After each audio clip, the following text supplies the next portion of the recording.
All right. It's very important to realize, and I hope you do, that the Starshot system is a system. It's not a bunch of components. And technologists tend to look at this shiny object technology and that shiny object, but it's a system. It has to work together. You didn't get here on an airplane that was just made up of parts. It was a system, a totally integrated mechanical, chemical, and electrical system. Therefore, we're going to start looking at Starshot in detail with the next speaker, who is going to talk about it as a system. Now, Dr. Kevin Parkin, a good friend of mine, is the systems director of the Breakthrough Starshot project and the founder of Parkin Research LLC and the inventor of the microwave thermal rocket. In 2005, he was awarded the Korolev Medal by the Russian Federation of Astronautics and Cosmonautics for his groundbreaking work on microwave thermal propulsion. And in 2007, Kevin founded the Mission Design Center at NASA Ames. And since then, he's been principal investigator and chief engineer of a $3 million DARPA-instigated project to build a small millimeter wave thermal rocket and launch it. And in fact, they did. This resulted in the first millimeter wave absorbent refractory heat exchanger, the first millimeter wave thermal rocket, and the first high-power cooperative target millimeter wave beam director. That is the thing that points at and keeps the beam on the rocket. He has a PhD from Caltech, a little-known place in Southern California. And so please join me in welcoming Dr. Kevin Parkin.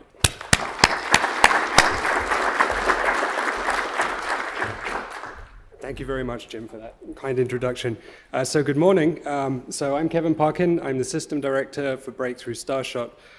If we could bring up the slides. So one of the responsibilities of the system director is to oversee the system model that models all aspects of the Breakthrough Starshot idea. And so what I'm going to present this morning is the system model for Breakthrough Starshot.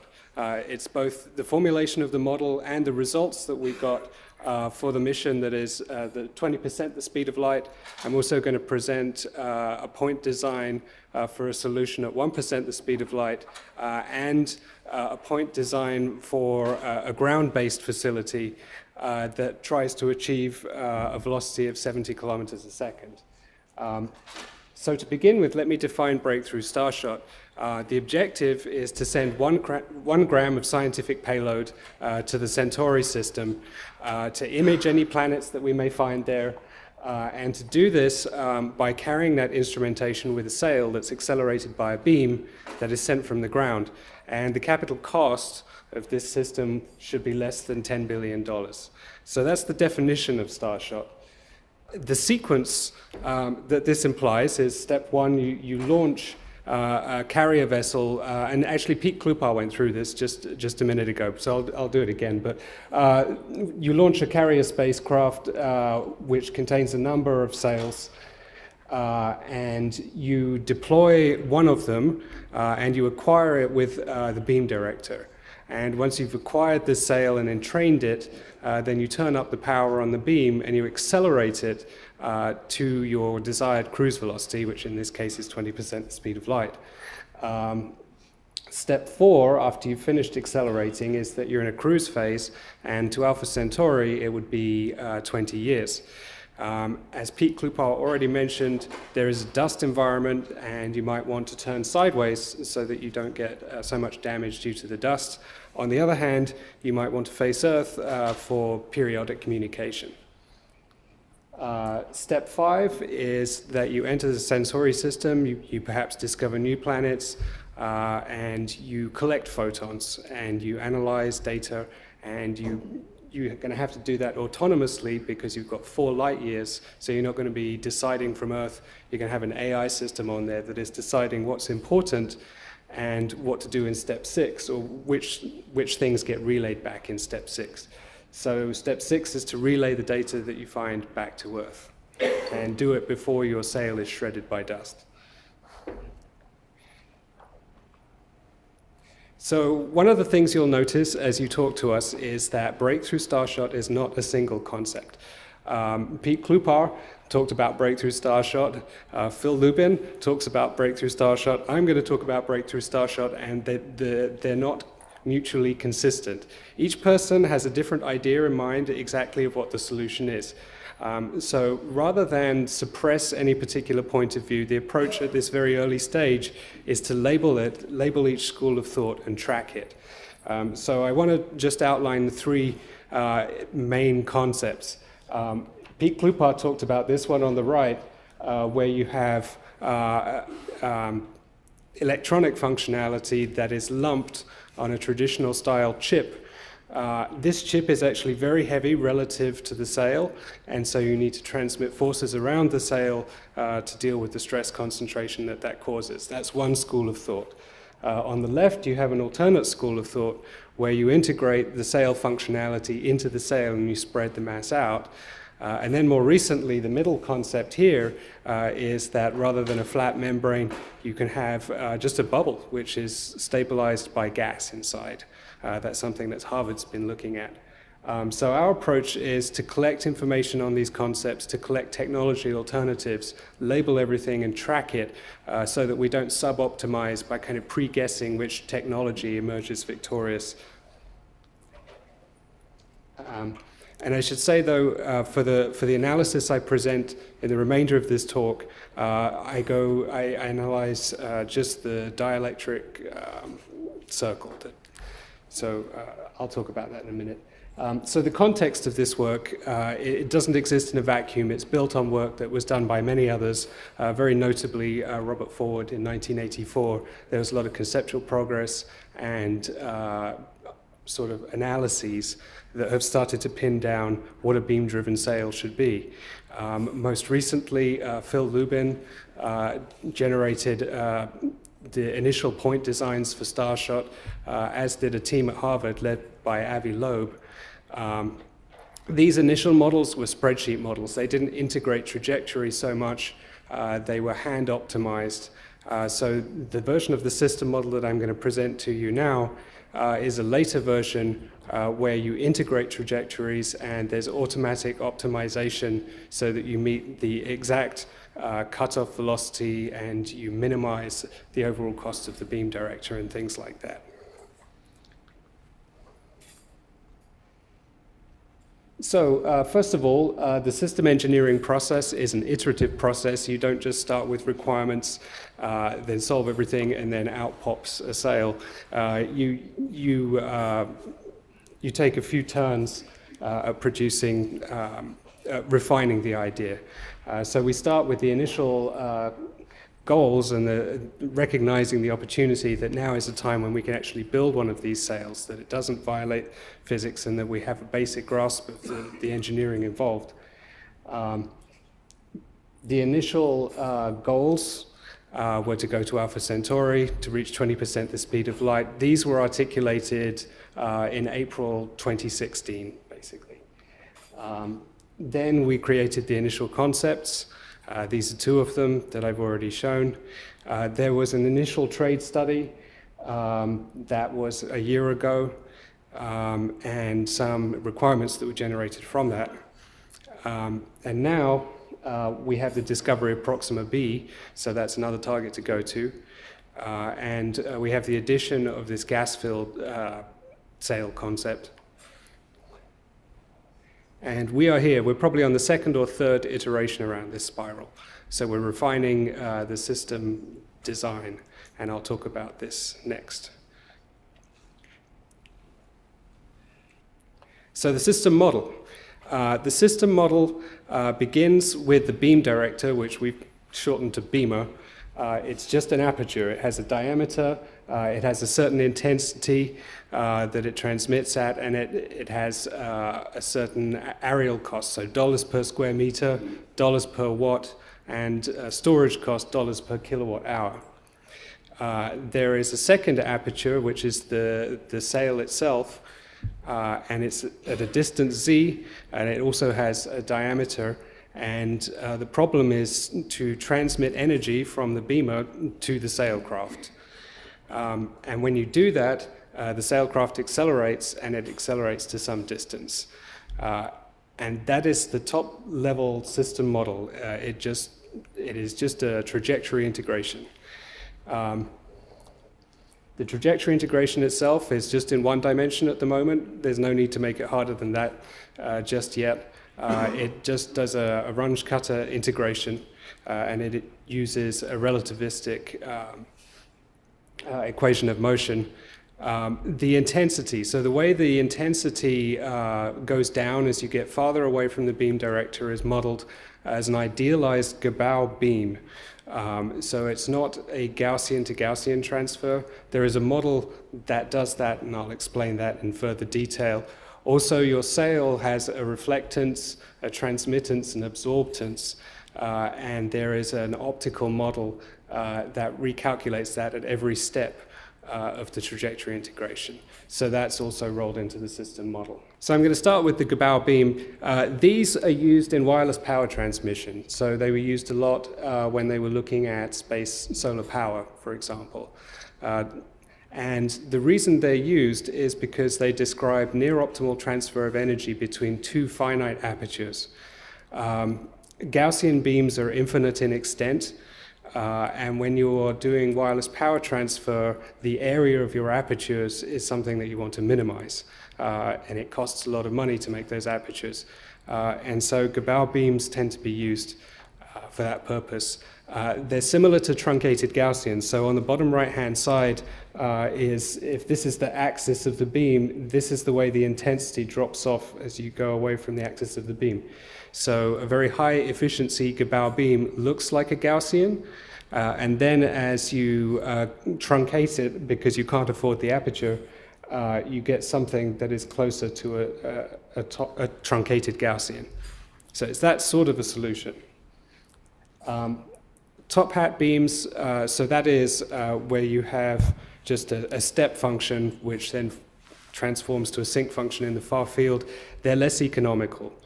So they spill more of the beam for the area that you use to transmit. So the efficiency of beam transfer, so if you've got an area here and you're transferring to an area here, the efficiency is described by this universal parameter tau, which relates the area of the apertures and the distance between them and the wavelength that you're using. It turns out that it's just that parameter that defines the efficiency. This is a plot of the efficiency, and I'll show you how it relates. Eta is the efficiency. It is a function of A. A is related to tau. As tau increases, the efficiency of transfer goes down. This curve is used a lot in wireless power transfer. People who've read the literature on this will probably recognize this figure because everyone uses it, because until now there wasn't a closed form expression that reproduces this diagram. So I derived one and published it. So there is now, and that's really useful when you're doing numerical optimization. The equation of motion just begins with Newton's second law, so force is mass times acceleration, which is equal to the power divided by the speed of light. This is the absorptance, this is the reflectance of the sail. And this pertains just to a circular sail that's dielectric. That's just the one case. Once you move to higher speed, there's this extra factor that comes in of 1 minus beta, where beta is your speed divided by the speed of light. And so if you have an area that's moving away from you, then photons don't hit it as fast because it's moving away really fast. If you then take into account special relativity, you also have redshift of the reflected photons, which gives you this extra factor here. And then if you want to include sail recoil, it gets even worse. And you have these factors here. But these two factors here are of the order 10 to the minus 30. And so essentially it just reduces back to this case. So this is the equation that the system model is integrating. So this is the acceleration here, this is the mass of the sail, and it is integrating that equation in one dimension.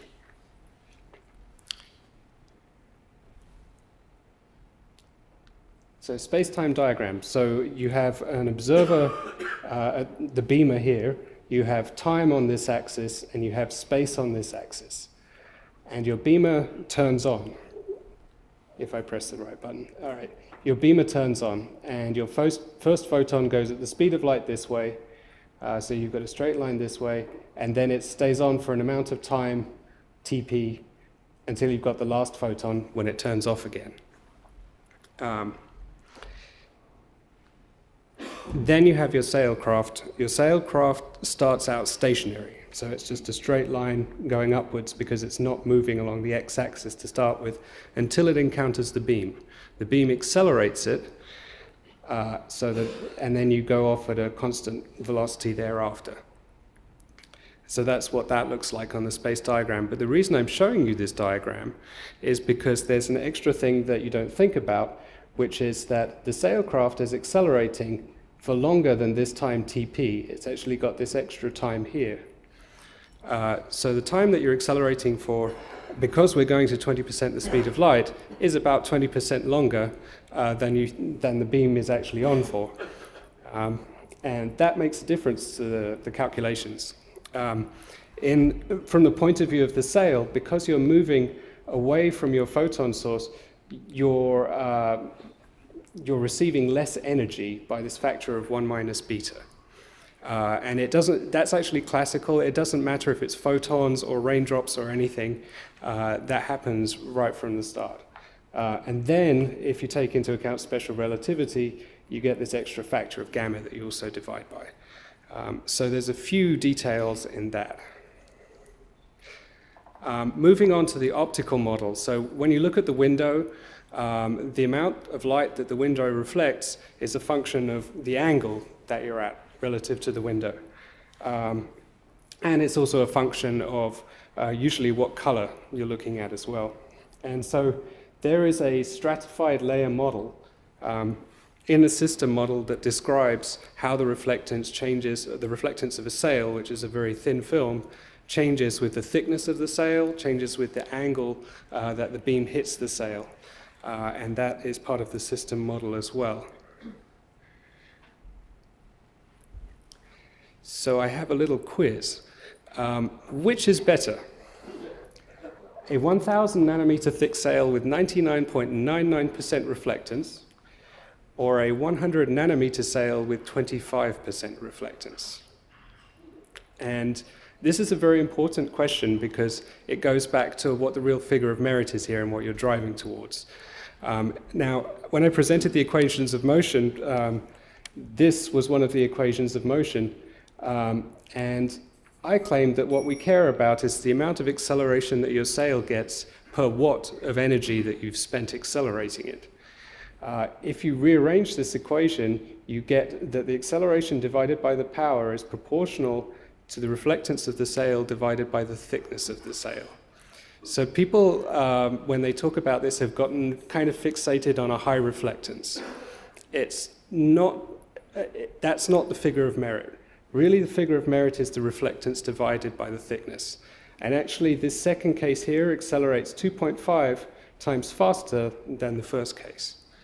So there's no point in going for higher reflectance if you can get it thinner, usually. And you can use the stratified layer model to show that. So you get this first peak in reflectance at a quarter wavelength. And because it's reflectance, every quarter wavelength as you go thicker. But if your figure of merit is reflectance divided by thickness, then the first peak is really high, and now it goes down to a seventh of a wavelength. And thereafter, it's much lower, so you get lower performance. So this result was first obtained by Jeff Landis, who's somewhere here in the audience in the 1980s. There you are. Very important result, because what it means is that multi-layer dielectric mirrors are out. There's no point in spending all of the mass on these extra layers. It's that first layer and the reflectance of it that really counts and gives you the high performance. So it's a very thin sail, not necessarily with a high reflectance. So I wanted to talk about the key trade-off with Starshot, which is really the capital cost of the beam director. And the capital cost of the beam director is figured just for now with the simple equation that it is the product of the area times some areal cost in dollars per square meter, plus the product of the power with some dollars per watt. So that reflects how many dollars per watt a laser costs. And also the storage cost on top of that. So you've got some pulse energy and the dollars per kilowatt hour that storage costs, which right now, with the gigafactory and everything else, is about $130 per kilowatt hour, I believe. This is what drives the top level trade-offs. So this is a beam aperture trade-off where you've got the cost of lasers here and a high cost of optics here, and you're trying to find the right balance between lasers and optics. But traditionally, that's the way the trade-off goes, but also we've got storage involved, so it's kind of this three-axis trade-off. So if you're spending most of your money on lasers, the way to save money is to have a longer pulse time.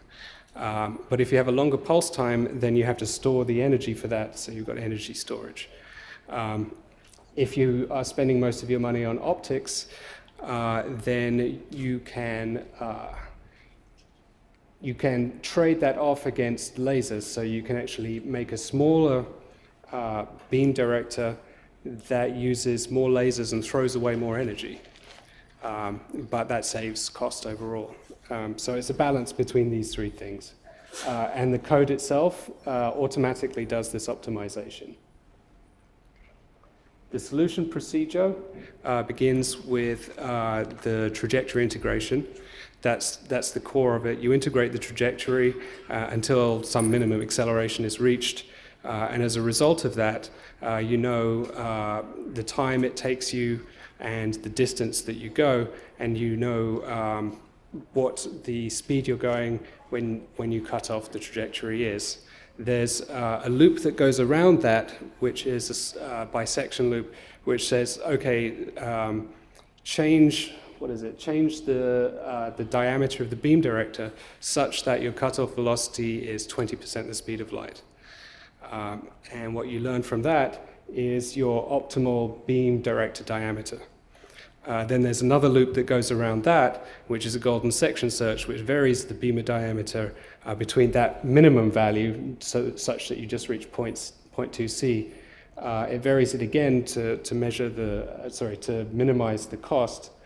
And then you vary the power as well in order to minimize cost. That tells you the optimal power of the beam director. And then there's another loop on top of that, which varies the diameter of the sailcraft in order to minimize cost. So you end up with these optimal values for many of the system components just by minimizing the overall cost. It's also very computationally intensive to do 5 loops. But the result of the process is beautiful. So this is, it is. So to a certain eye, I guess, yes, if you did it. So for the Centauri system mission, 20% the speed of light, we've assumed 1 micron wavelength, and we've assumed an initial distance that's somewhere a little bit past the orbit of GEO. The sailcraft itself has a 1 gram payload. These are all inputs to the model. So 1 gram payload, there's an areal density which is consistent with about 100 nanometer thickness of silicon dioxide. We've assumed an absorptance which is actually much higher than silicon dioxide has, a 70% reflectance, and a maximum sail temperature. The beamer itself, we've assumed 1 cent per watt. So when you make microwave oven magnetrons, they're actually made for less than a cent a watt. So this is based on the premise that you can get laser costs down to a similar value. We've assumed that optics is also much cheaper in large quantities, so $500 a square meter, and a storage cost of $50 a kilowatt hour, which is a bit past where we are now, but entirely achievable in 10 or 20 years. I've also assumed 30% of the power is kind of scattered or absorbed in the atmosphere. So the results after the optimization is that you have a $9.5 billion capital expenditure, CapEx, that is comprised of $1.6 billion for the lasers. So it's 163 gigawatts of transmitted power. That sounds like a lot, but we have terawatt lasers, and what's really important is actually the pulse energy.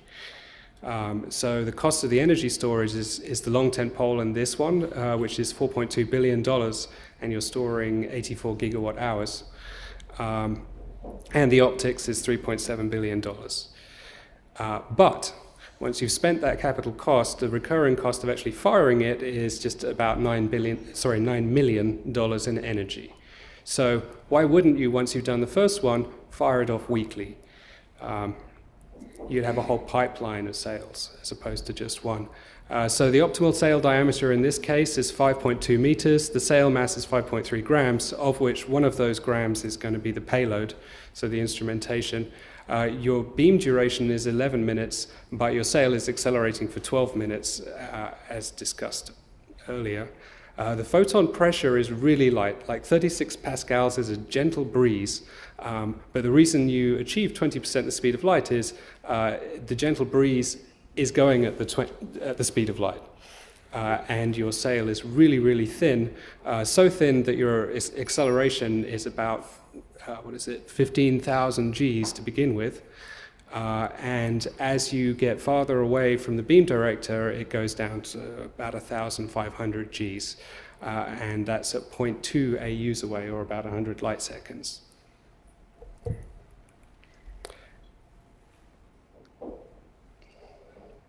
So to show you what the trajectory looks like, as I said, it's in one dimension. So you start off just a little bit past the orbit, geostationary orbit. You pass the moon within about a minute or so, or you would do if you're actually going in the plane of the solar system, but this is to Alpha Centauri, so you're going down, you're actually in the southern hemisphere, so you're firing out of the plane of the solar system. But if you were in the plane of the solar system, you'd pass the moon and you'd be about halfway to Mars by the time the beam cut off after 12 minutes. Now I apologize, there's a lot of graphs and they're very small, so but this graph here is speed. So the speed initially, you're accelerating, and then as you get farther away from the beam, your speed starts to level off, and it finishes at precisely 0.2 C. Within the first few seconds, you go faster than Voyager 1. You go through the galactic escape velocity. Still inside the first minute, you can escape the Laniakea supercluster. And this is what the acceleration looks like. So your peak acceleration is initially, and then you go down to the final acceleration. The initial acceleration is about what you rate electronics in artillery shells for. So it's something that's done engineering-wise. There's some really fierce sea creatures, obviously. And you're down at about woodpecker head by the time that you've that you've finished. I don't know how woodpeckers remember their own families, with that acceleration. But so there's another dimension to this, and I apologize, it's really small. I can't read it. So that's actually the fraction of beam. So initially, you're close enough to the beam director that you've got 100% transfer efficiency. And then you go down to less than 20% as you get towards the end of the trajectory. This is the kinetic energy of the sail, and it gets just a little bit above 2 kilotons of TNT. That's something that happens with meteors about once a year on Earth. But because this is not a ball, it's just a film, it would probably be a very different sort of event to a meteor exploding in the upper atmosphere. There's another chart, again, this is time on the axis down here. This is the power that is transmitted and received at the sail is logarithmic, so it doesn't change much. And this is the power that's absorbed at the sail. And the power that's absorbed at the sail affects the equilibrium temperature of the sail. So it starts off at its peak temperature, which the optimizer knows, and it goes down from there. Two other aspects of this. So I've already showed you the speed. This is the Doppler shift here. And the Doppler shift, if you were to have a 1 micron source, from the sail you would see a 1.25 micron source in the end, and the reflected photons would be at 1.5 microns. If you were transmitting from the sail itself, you could use an 850 nanometer VCSEL laser, and in the frame of the Earth again, you'd be looking at about 1 micron. This is actually the angular extent of the sail as seen from the beamer, and you go down through milliradians. It's very small. And so what you conclude from this is actually that your sail has to ride the beam, either actively or passively. You're not going to be pointing the beam to hit the sail. You have to somehow entrain the sail to start with, and then the sail rides the beam, because otherwise you just can't make that control loop. It's too far. And that is the full, for people who like details, that's everything. So this is another axis, sail diameter. So we were interested in how the optimizer changes the sail diameter in order to minimize the mission cost. And so you have the sum of all of the parts along the top, and you see there's this minimum here. And the components of that are the storage cost, the lasers, and the optics, and they vary in that way, and your optimum comes out to 5.2 meters. So that's where the 5.2 meters comes from in that point design that I showed a few charts ago.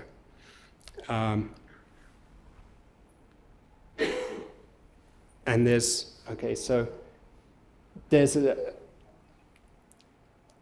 a point here where the behavior of the graph changes, and I just wanted to explain that in case anyone was wondering. There's a couple of different regimes for the sail.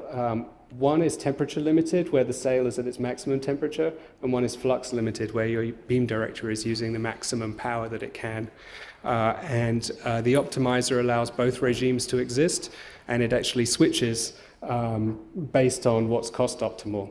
And that's consistent with fluxes and things like that. I'm not going to get too far into that. So anyway, the system model generates way more data than you can handle, and it's just a case of staring at these and understanding what each quantity is doing to guide the optimization process. One of the other things I looked at is how the mission cost, the capital cost of the beam director varies with the speed, the ultimate speed of your sail. So we were at 0.2 C here, but if you were to derate it, this is how the cost varies.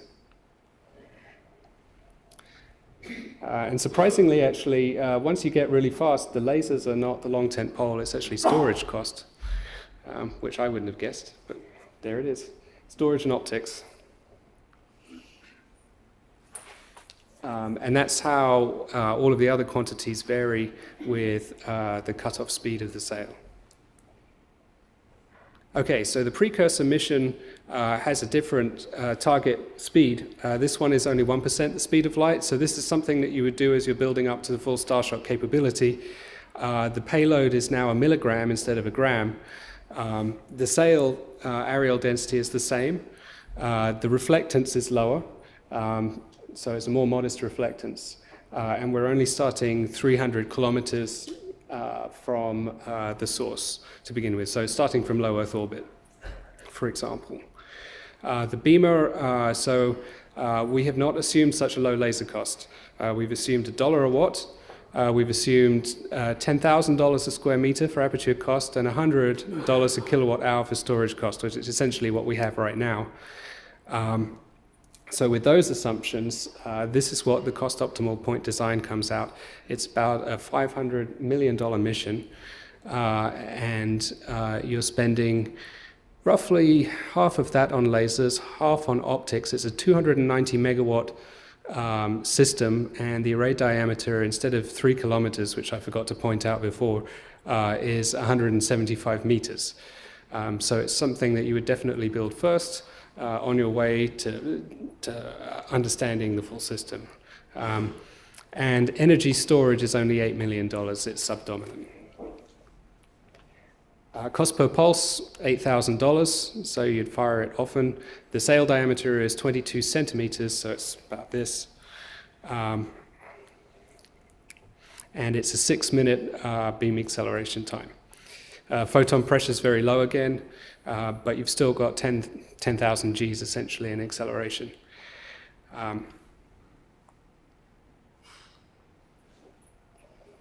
This is all of the quantities that I showed you before, but for this mission and as the trajectory is integrated. So I'm not going to get into that, but data's there. So the vacuum tunnel is what you can do on Earth without going into orbit. So if you have a tunnel which has a vacuum in it, what speed can you get up to reasonably? 70 kilometers a second was mentioned as the maximum speed of, I forget which spacecraft it is. So 70 kilometers was the design speed for this. We've assumed that you're starting a meter away from the laser source. That's probably a bit close. Next time I do it, I'll make it further away. Negligible payload. Areal density of the sail is the same. And it turns out the solution, so the length of the tunnel that you need, is very sensitive to the absorptance of the sail material. So we had to assume less absorptance from the sail material for this one. But we also assumed 20% reflectance. So very near-term values. The beam director, I assumed $100 a watt, so it's what you can buy lasers for now, essentially. $1 million a square meter for laser aperture, which is not far off from what you spend now. 500. I was very ungenerous with storage cost. $500 a kilowatt hour. You can get it much cheaper than that now. And I also assumed, so there's another axis to the optimization. I also assumed a vacuum tunnel cost of $4,000 a meter. That's kind of equivalent to what LIGO costs or natural gas pipelines. Once you put that through the optimizer, you end up with about a $46 million capital cost, of which is roughly evenly divided between lasers, optics, and tunnel, although the tunnel's the most expensive, and the energy storage costs almost nothing. It's $5, it's 37 kilojoules. But the sail would need to be 1.4 millimeters in diameter, which is consistent with the samples that you can get now, just commercially. Pulse length is 0.15 seconds, and your accelerations are much higher than you would have for the space-based version in order to fit everything within a 5.6 kilometer long tunnel. So LIGO is 4 kilometers, so it's about the size of an arm of LIGO.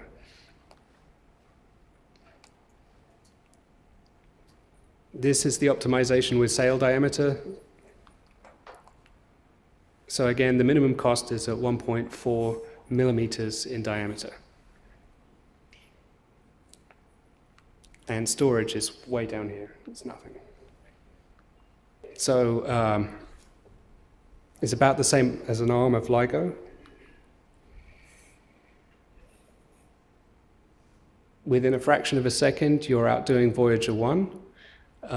You are going faster than the Earth is going around the Sun, and the objective is to beat the heliocentric speed record from Helios B in 1976, that Pete Klupar mentioned earlier.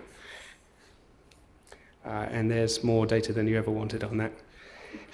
So, in conclusion, there are several solutions to Starshot. We're not picking winners at this stage, we're just labeling everything and trying to organize the schools of thought. For models that are trying to minimize the capital cost, there's a lot of things not to assume, because what I found from doing these simulations is you can't assume a fixed beam cutoff distance, you can't assume a fixed efficiency, you can't assume fixed sail temperature, you can't assume fixed beam duration. So don't assume any of these things for a model if you want to claim that it's going to be a minimum cost system. But the central thesis of Starshot is that the cost of lasers and the cost of optics is going to fall. So this is staged so that dollars per watt falls over time. So you've got $100 a watt assumed for the beam tunnel, $1 a watt assumed for the 1% C mission, and a cent per watt for the 20% the speed of light mission. And similar for the aperture cost, so the optics cost, a falling optics cost, and storage cost is almost there anyway, so I'm not worried about that. So with that, I will open it up to questions. Questions then, and use the mic. Thank you.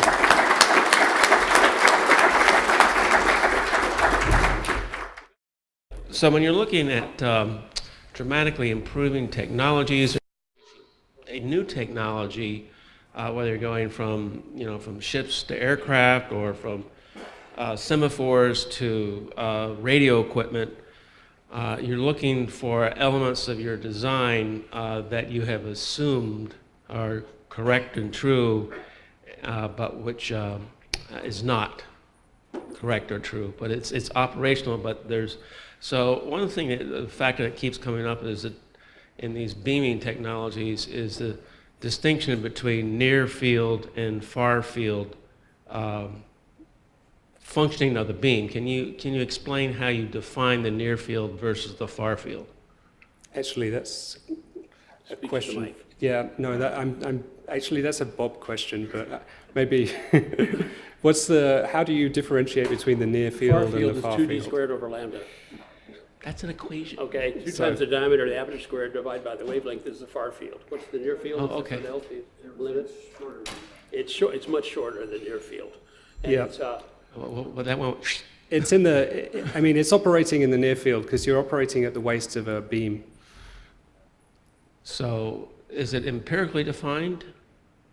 oh yeah, I mean, it's elegantly defined in the 17th century or the 18th century. Okay, so Fresnel and others. there may be It's the Rayleigh number, right? maybe a variation in the actual distance in which there's a distinction between near Oh field yeah, and far there's field. a huge difference. The far field is far. The near field is very near. It's just where you're closely coupled to the source is Yeah. the physical meaning of the near field. Next question. Okay, I was interested in your optics cost. Are you tying everything to Atacama Desert optics, where you do have some atmosphere, and what happens if you transfer to a lunar base or low Earth orbit? So one of the ground rules we were given is it has to be from Earth. And the example that Pete Klupar showed was the Atacama Desert, but there are a number of candidates for where the beam director would be. One of the disadvantages of the Atacama Desert is that to hit Alpha Centauri, you have to go quite low, and that makes the adaptive optics harder. So there's a trade-off for beam director location. How is science traded off at the top level? Is it traded in the assumption that you have a 1 gram payload, and is that the only trade that you've done for science? So it's not a science-driven mission. Science is in there, but it was really, can you get there? Like this is, you have to get there first. And so you're able to accommodate, without spending more than $10 billion, you're able to accommodate about a gram. It's not started with the science. Thank you. What about using 3D technology, 3D manufacturing technology to base the array on Mercury, using regolith as the stock? The key constraint here is money. If we're Well- going to do it elsewhere from Earth, it will not be measured in billions but trillions. No, okay, but you've got much better power. If you have nano constructors, if you use 3D technology, you're using regolith. The simple equation was, how much did it cost to do Apollo? $100 billion? I don't, okay. It's clearly on Okay. the order. We want to do it for 10 times less than that. All right. And Apollo just put 16 people on the moon. It didn't even actually build a 5-kilometer array. This would be a non-manned mission. Oh, yeah. Yeah, but it's... No, but I'm saying the Mercury mission would be non-manned. The concept you're talking about is unsustainable It's economically. trillions of dollars. That's why it won't be done. Okay. Just as Nixon canceled Apollo for essentially the same reason. Is there any application for the vacuum tunnel experiment other than as a as a test of systems experiment. You can use it for Hyperloop. Are you gonna sit in the, you gonna sit in the seat? You get Elon to fund it. Dr. Parkin, can you clarify something that I seem to have missed with regard to tracking? I believe you said that instead of the beam tracking the sail was going to somehow track the beam. Correct. It needs to ride the beam. So it needs to seek the axis of the beam, and it can do that passively, ideally, or there can be active systems on board the sail that change some property of the sail to orient it toward the axis of the beam. And have those tracking technologies been figured into your costs? No, they have not. I think you just may have inferentially answered my question, but I need to ask anyway. How you're going to avoid tumbling during boost phase? Will be considered later today. And my question is about whether you have or haven't done an environmental impact study. This is the equivalent to about like 10 atom bombs going off, or several the output of several power stations for major industrial cities. So there's got to be, with 30% scattering, you have to take that into account. Scattering, but not necessarily absorption. And also, there's a lot of sunlight that comes through the atmosphere every day. Right. Last question? With your beamer for the Precursor mission, assuming the mission has been accomplished, has any thought been given to using it as an in-system propulsion mechanism and defraying costs of the Breakthrough Initiative through commercialization? There are Extensive many internal possibilities, discussions. and the subject of many discussions on that front, yes. Thank you very much. Thank you. This session is over.